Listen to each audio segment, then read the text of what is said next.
চিন্তা করো না, আমি মার মতো ভালোবাসবো, জীবনে মনে হতে দেব না। যে ছেলের মা জগতে বেঁচে নাই, বাবা জগতে বেঁচে নাই, উম্মে মানা আমার নবীকে টেনে বুকে লাগিয়েছে না। হায়রে মায়া বেডা, একবার স্বামীর কবরখানা দেখে নিলে না, আমার নবীর চেহারা খানা দেখে নিলে না, আর আস্তে আস্তে যেন জমিনে শুয়ে গেল। যেমনই শুয়ে গেছে না বাবা, আস্তে আস্তে চোখটাকে বন্ধ করে দিচ্ছেন। ভাই চিন্তা করেন, যদি কাউরি মা চোখের সামনে ইন্তিকাল করে, কোন এমন ছেলে আছে যে তার চোখ দিয়ে পানি ঝরবে না? আমার নবী মার দিকে দেখছেন, মা চোখটাকে বন্ধ করে নিয়েছে। আমার নবী ভাবছেন, আল্লাহ হয়তো আমার মা এত দূর থেকে এসেছে, শরীরটা খাসতে গেছে, একটু ঘুমিয়ে আরাম করছে, ততক্ষণ আমার মা আরাম করুক, একটু আমি যাব আর আমার আব্বার কবরের জিয়ারত করব। এদিকে মায়ের ঘুমটা ভাঙবে, মাকে বুকে করে নিয়ে দাদু চানের কাছে যাবে। হায়রে আমার নবীর মনের ধারণা, আল্লাহ আমার মা একটু আরাম করছে, মাকে আমি জাগাবো না, মা একটু আরাম করুক, আমি একটু যাব আব্বার কবরের কাছে জিয়ারত করব, ততক্ষণ আমার মার ঘুমটা ভাঙবে, মাকে বুকে করে নিয়ে আমি চলে যাব মক্কা নগরে। যেমনই বন্ধুরা আমার নবীকে নিয়া বাবা গো আস্তে আস্তে আমার নবী মার কাছ থেকে বাপের কবরের কাছে দাঁড়িয়ে গেল। ঝরঝর করে কাঁদতে লেগেছে, আব্বা গো আমি কোন দোষ করেছিলাম আব্বা, যে আমি মায়ের গর্ভে থাকতে আমাকে ছেড়ে চলে গেলেন আব্বা। বাপের কবরখানা দেখছে না মা, আর আমার নবী ডুগরে ডুগরে কাঁদছে না। বন্ধুরা সেই দিন আমার নবী এত কেঁদেছিলেন গো, আমার নবীর কান্না দেখে যত জীব জন্তুরা ছিল সবারই চোখে পানি এসেছিল, সবাই ডুগরে ডুগরে কেঁদেছিল। বেশ কিছুক্ষণ পর আমার নবী ভাবছেন, আমি তো অনেকক্ষণ বাপের কবরের কাছে থাকলাম, হয়তো আমার মার ঘুমটা ভেঙে গেছে, আমি যাব আর মাকে বুকে করে নিয়ে দাদু জানার কাছে যাব। আস্তে আস্তে গিয়েছেন মার কাছে, দেখছেন দুই নয়নে মার এখনো ঘুমটা ভাঙেনি, মা লম্বা হয়ে শুয়ে আছে। একদিনের জন্য শুইনি রে বাবা, সারা জীবনের মতো মা যেন ঘুমিয়ে গেছে। আমার নবী ভাবছেন, আল্লাহ আমার মা এত লম্বা ঘুম কোনোদিন ঘুমায়নি, আজকে কেন এত লম্বা ঘুমিয়ে গেছে। দেখি মাকে জাগাবো কি করে। মায়ের নিজের কানখানা মায়ের সিনাতে রেখেছে, যেমনই সিনাতে রেখেছে বাবা মা আছে গো, কিন্তু মায়ের নিঃশ্বাস চলে না, মায়ের নিঃশ্বাস চলে না। আমার নবী কাঁদছে আর বলছেন, চাচিমা, উম্মে আইমানকে বলছেন, চাচিমা আমার মায়ের নিঃশ্বাস কেন চলে না? হায়রে আইমান বুঝে গেল, হয়তো লাডলা দুলারার মা বেঁচে নাই, আমেনা বেঁচে নাই। উম্মে আইমান বলছেন, ওরে লাডলা দুলারা তুমি আমার বুক কানে চলে আসো বেটা। চাচিমা আমি তোমার বুকে কেন যাব? আমার মা সামনে আছে, আমার মার বুকে যাব, আমি আমার মার বুকে যাব। 6 বছর বয়স আমার নবীর, মার কাছে কাঁদছেন। উম্মে আইমান বলছেন, বেটা তোমার মা আজকে আর বেঁচে নেই বেটা, সারা জীবনের মতো তোমাকে ছেড়ে চলে গেছে বেটা। কেমন কথা বলছো চাচিমা? একটু আগে আমার মামার গালে মুখে চুমা দিল, আমার কপালে চুমা দিল, এখন বলছো আমার মা নেই। একবার আমার মাকে জাগাও না, আমাকে একবার বুকখানে জড়িয়ে ধরবে। আমার নবীর চোখ দিয়ে টস টস করে পানি ঝরছে, আর মার কাছে লেগে গেছেন, আর মা মা বলে কাঁদছে। কবি লিখেছেন, বাবা মা মা বলো না, মা গো মা বলো না, মা মা বলো না, মা গো মা বলো না, মা মা বলো না, মা গো মা বলো না। মায়ের সেবা না করিলে দিলে জান্নাত মিলবে না। মা বলো না, মা গো মা বলো না, মা বলো না, মা গো মা বলো না। ও গো আব্বা কোথায় গেলে আমারে ছাড়িয়া, ও গো আব্বা প্রাণে একাই আমার ভালো লাগবে না। ও গো আব্বা কোথায় গেলে আমারে ছাড়িয়া, ও গো আব্বা প্রাণে একাই আমার ভালো লাগবে না।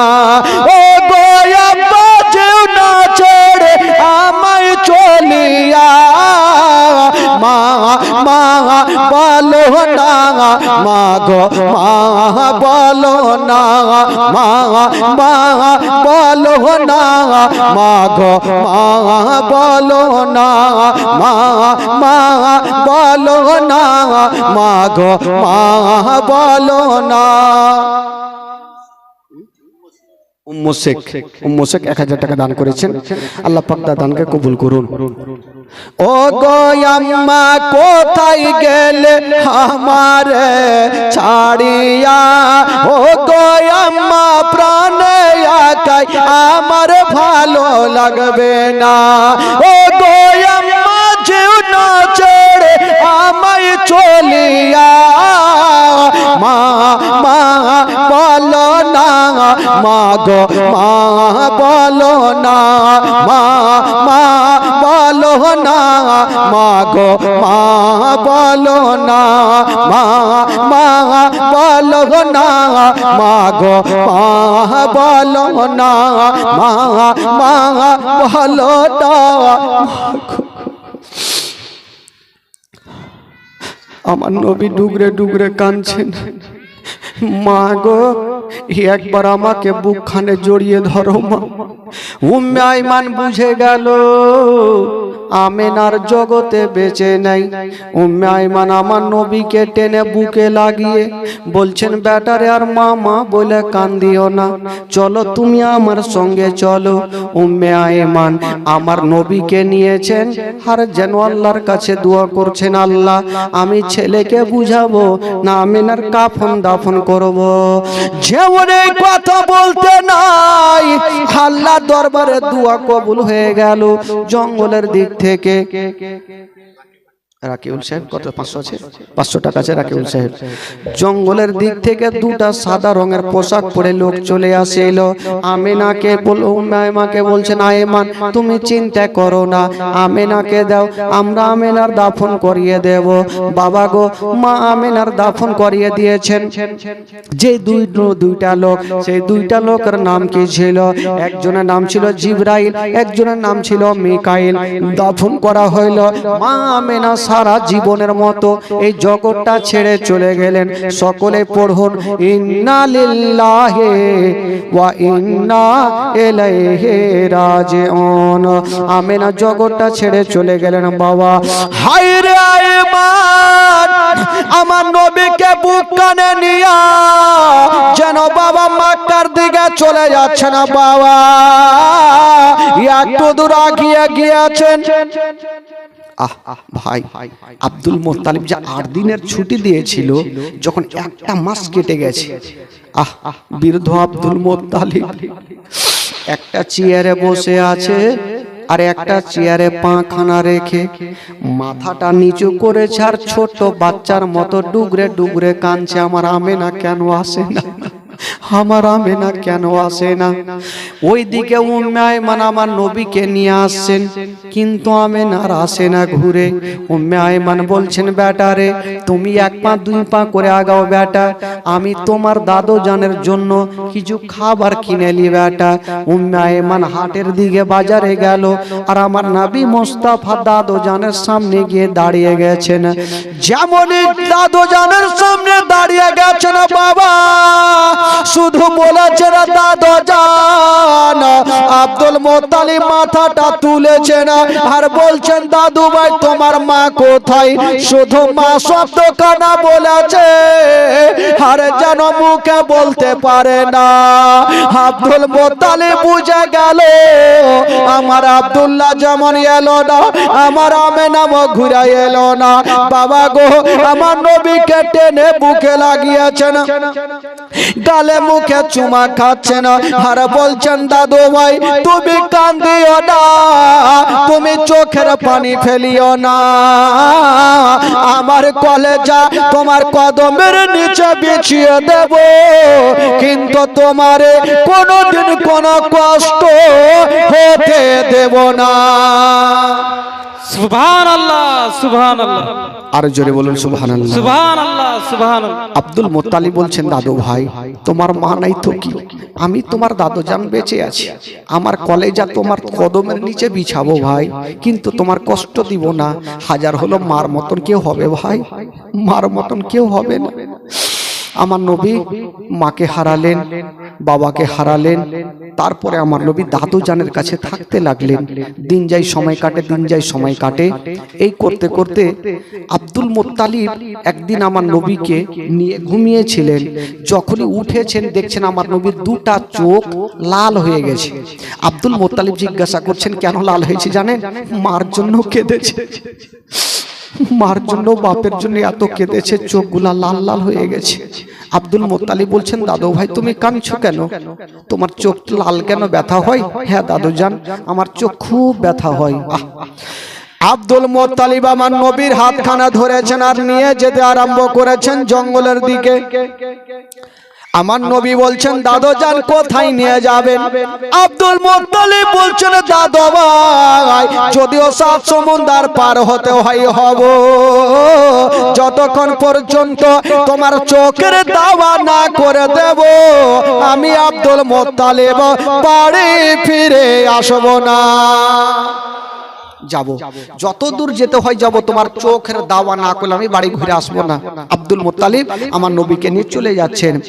যেতে যেতে বন্ধুরা একটা বিশাল বড় জঙ্গলে পৌঁছে গেল। আব্দুল মুত্তালিব বলছেন আল্লাহ আমি কোন ডক্টরের কাছে যাব না, কোন নার্সিং হোমে যাব না, কোথায় যাবে না? সামনে দেখছেন আল্লাহওয়ালা রাহেবের বাড়ি। আব্দুল মুত্তালিব রাহেবের গেটে হাজির। দেখছেন বাবা ভিতর থেকে লক করা। আব্দুল মুত্তালিব ডাক দিচ্ছেন ওগো রাহেব একটু বাইরে বেরিয়ে আসো, ভিতর থেকে আওয়াজ আসে না। আবার ডাক দিচ্ছেন রাহেব একটু বাইরে বেরিয়ে আসো, ভিতর থেকে আওয়াজ আসে না। কেন আওয়াজ আসে না? যেই সময়তে আমার দয়ার নবী মুস্তাফা রাহেবের গেটে দাঁড়িয়ে ছিল, আর ওই রাহেব ঘরের মধ্যে একখানা পুরানা কিতাব বার করে নিয়া আমার বিশ্ব নবীর পরিচয় পড়তেছিল। জোরে বলুন, আরো জোরে সুবহানাল্লাহ। যেই সমাতে রাহেব আমার নবীর পরিচয় পড়ছেন, সেই সময়তে আমার নবীর রাহেবের বারান্দায় দাঁড়িয়ে আছেন। হঠাৎ করে রাহেব যখন বেরিয়ে আসে না, হঠাৎ করে দেখছে না বাবা রাহেবের ঘরের ছাদখানা যেন হিলতে আরম্ভ করে আছে। আর বলছেন ওগো রাহেব তাড়াতাড়ি করে তুমি বেরিয়ে যাও, তোমার বাড়ির বারান্দায় দয়ার নবী মুস্তাফা দাঁড়িয়ে আছে আর তুমি ঘরের মধ্যে আছো, তাড়াতাড়ি করে বেরিয়ে যাও, নচেত আমি ছাদা তোমার উপরে পড়ে যাব। তোমার বাড়ির বারান্দায় নবী দাঁড়িয়ে আর তুমি ঘরে বেরিয়ে যাও, নচেত ছাদ আমি তোমার উপরে পড়ে যাব। রাহেব চিন্তা করছে ব্যাপার কি, ভূমিকম্প কেন চালু হয়ে গেল? যাই, হয়তো আমার বাড়ির বারান্দায় কোনো সাধারণ লোক নেই, হয় আল্লাহর ওলি আছে আর নচেত আল্লাহর নবী আছে। জোরে বলুন সুবহানাল্লাহ। রাহেব সঙ্গে সঙ্গে বেরিয়ে গেল। যেমনই রাহেব বেরিয়ে গেছে না বাবা, সঙ্গে সঙ্গে আমার নবীর উপরে নজর পড়ে গেল। যেমনই নবীর উপরে নজর পড়েছে বাবা, রাহেব দেখছে না, ডাইরেক্ট হয়ে গেছে। আব্দুল মোত্তালিব বলছেন, রাহেব তোমাকে 3 বার ডাক দিলাম, তারপরে আসিলে বটে, কিন্তু মুখে কথা না বলে আমার পোতার দিকে কেন দেখে আছো? রাহেব বলছেন, আব্দুল মোত্তালিব আগে বলো আপনার পোতাকে কেন নিয়ে আসে না? আব্দুল মোত্তালিব বলছেন, রাহেব আমার পোতার চোখটা লাল হয়ে গেছে, ইয়ার কোনো ওষুধ পানি আছে কিনা, ইয়ার কোনো দাওয়া পানি আছে কিনা? ওই রাহেব বলছেন, আব্দুল মোত্তালিব বিশ্বের মধ্যে এমন কোন ডক্টর জন্ম লাইনি যে ছেলের চোখের ডক্টরগিরি খাটিয়া দেয়। বিশ্বের মধ্যে এমন কোন হাকিম জন্ম লাইনি যে ছেলের চোখের হিকমতগিরি খাটিয়া দেয়।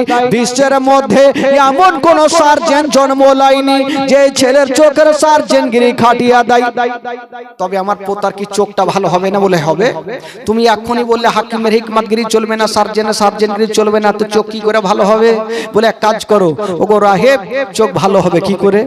রাহেব একটা উত্তর দিচ্ছেন, ওগো রাহেব বলছেন, ওগো আব্দুল মোত্তালিব আমি বুঝে গেছি আপনার এই পোতাটা সাধারণ হতে পারে না।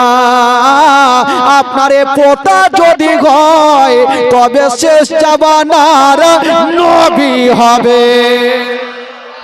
জোরে বলুন সুবহানাল্লাহ। নারায়ে তাকবীর, নারায়ে তাকবীর, নারায়ে রিসালাত, নারায়ে রিসালাত, নারায়ে তাকবীর।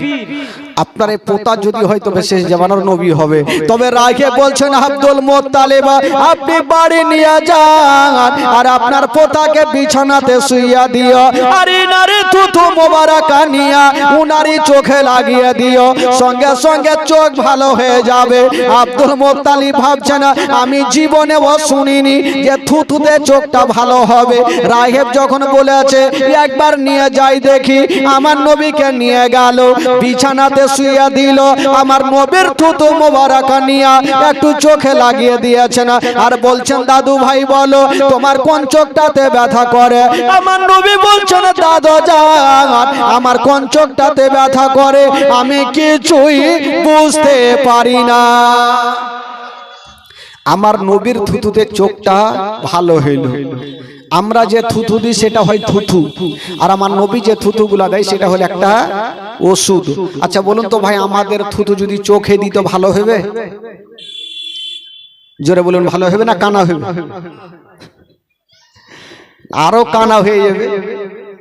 আমার নবী কি থুতুতে নিজের চোখটা শুধু ভালো করেছেন? না। মক্কা নগরে একটা কুয়া ছিল, যে কুয়ার পানি কেউ পান করতো না, এত গন্ধ পানি। আমার দয়ার নবী মুস্তাফা একটু মুখটা বাড়ায়া একটু থুতু দিয়ে দিলেন। বাবা কিতাবের মধ্যে পাওয়া যায় ওই কুয়ার পানি খানা আবে জমজম থেকে উত্তম হয়েছিল। জোরে বলুন, আবে জমজম থেকে উত্তম হয়েছিল। বাবা গো, এ হচ্ছে আমার নবীর মুজিজা। শুরু হয়ে গেল ভাই, আস্তে আস্তে করে আমার নবীর বয়স হয়ে গেল 8 বছর। জোরে বলুন সুবহানাল্লাহ। কয় বছর হইল? জোরে বলুন, কয় বছর হইল? 8 বছর। এবার চলুন মদিনা চলুন। একটু চোখটা আপনাদের ছোট ছোট লাগছে, একটু চোখটা বড় বড় করুন ভাই। একবার গোটা মাজমা হাত তুলে বলুন তো সুবহানাল্লাহ। জোরে বলুন ইয়া রাসূলুল্লাহ। কিছু লোক ফেরে এইভাবে করছে যে হাফ পেডেল তুলছে, কেন? ঘুম লাগছে? একটু চলুন মদিনা চলুন, গোটা মাজমা আমার সাথে পড়ুন, এক ইমান তাজা হবে, ঘুমটা ভাঙবে আর একটা মজার ঘটনা শুরু হবে ভাই। চলুন মদিনা। আমার ভালো লাগে না আমি, জোরে বলুন জোরে, আমার ভালো লাগে না আমি যাব মদিনা, আমার ভালো লাগে না আমি যাব মদিনা। একটু মাইকটা রাখেন তো, দেখি এদের আওয়াজ হয়েছে কি হয়। এদের আওয়াজে এদের বুঝাই যায় না কে বলছে কে বলে না। ইমান তাজা ভাই, আর একটা দিন তো থাকবো, কালকে তো শেষ। পরশু দিন যদি প্যান্ডেল জেনারেটর কিছু খুঁজে তো পাওয়া মুশকিল আছে ভাই। তো 2টা দিন যখন থাকবেন তো গলাটা বসিয়ে নিয়েই বাড়ি যাবেন। বলুন, কেউ লজ্জা করিয়ে না ভাই, মন থেকে প্রাণ থেকে দিল থেকে বলুন, আমার ভালো লাগে না আমি, আমার ভালো